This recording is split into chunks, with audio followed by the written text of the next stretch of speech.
Muvyeyi mwotubwira ukuntu mwatanguye gufatwa ukuntu mwari mumeze kumbure mutaritura iki kigo cy'ubuvuzi ka Inshuti ya Bose. Jewe mu gufatwa nafashwe mengana gahere gatoya kavyimba ingati n'igihute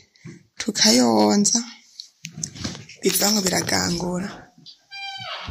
ndavyara umwana ndavuga ati basha ko fisinda niki kintu bisoherera nda kwa muganga kuri wa Karede barampima ko ndikoshora kuryopera fisinda y'amezi 8 wavugira ikibazo cendatanashe umwana muvyara maze amezi 7 biranka gose cengenda kuri pereshereje ngwandushoboye benye musaraje bazungu ngwandushoboye ngoduka kuri wa Karede ureko bori baga navuga ati je nduka kuri wa Karede nta mafaranga afise ubume ndaza bonje mahera menshi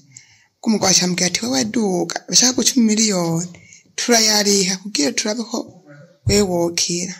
kimara kuduka n'amazinga yose nta muntu anyakiriye bona umbwiye ikibazo ngo yawe ncoshoka two gukora ngo wocupfa cindagenda muri nyene ku musenyi ndicara ndabwira umuryango wanje je n'ukuri ntegerejwe gupfa nta kindi kintu ryabere ryajemo kasera tibashambwa ati duka ino mu Kayanza ndagenda mu Rwego ndagwarira biranka ndaja mu Kayanza ndamara 3 baramvura bamvuye biranka gose biranka amatwarishe biravanga imiti bakwanyandika yose yaze cyanyandika imiti kuja kugura hanze mbona ku munsi nakuru busaye mu bune kibiho nakora kamwe k'ibihumbi 10 ahandi k'ibihumbi 10 amara nakoresha ku munsi yabameje dogita kimara kumbana mu dogita arambwiye ati wewe ni kasera manuka ko ahani biti Gitega ngo Inshuti ya Bose ngo nabaza kuvura ndabwira ababanye umuryango wasazanje bacabara bakimara kuza bandihira amahera nyene kuva aho nyene ku bitaro bandiye niho nabibwira umusitara tugajeyo bandungitse Bujumbura ngo shango genda ntugende Bujumbura ngo genda ngo Igitega ngo ujye nyane barava ngo mugabo nta bitaro bihari gusa bavura ngo utaha muhira ntaco turazi no rero kufeje batenga kumvura kundumva gahe ko umugongo sinicara kose bonichere nkuko negami ubu ndicara ibeje tenge kuzegira hane rikanda kandika umutima majo na umwe nubu na umwe wundi kandi bamvuye genda indire rero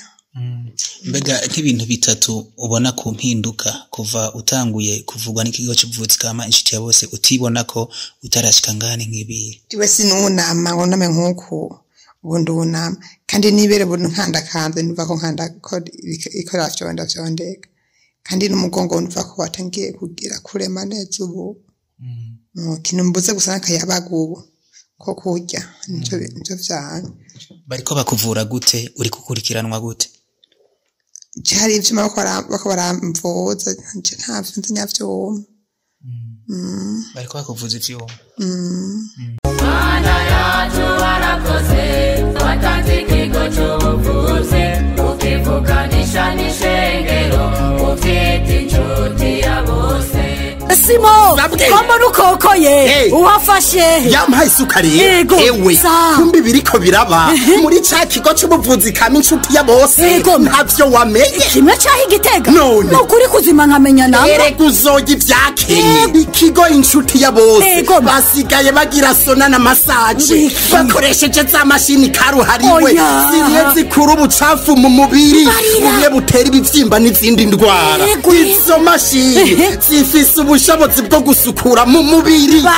bigatuma imitsi zibuka amaraso agatembera neza hewe cya kigo kigeze hiyo urakibuza ariko yemwe nk'ibyo usanga bizimba mbewe urakomeye Inshuti ya Bose gikorera mu ntara ya Gitega komine Gitega umusozi Rutegama haruguru y'isoko y'inka bakure kuri 69 199 247 canke kuri 79 766 951 kaze namwe mu gacemwo.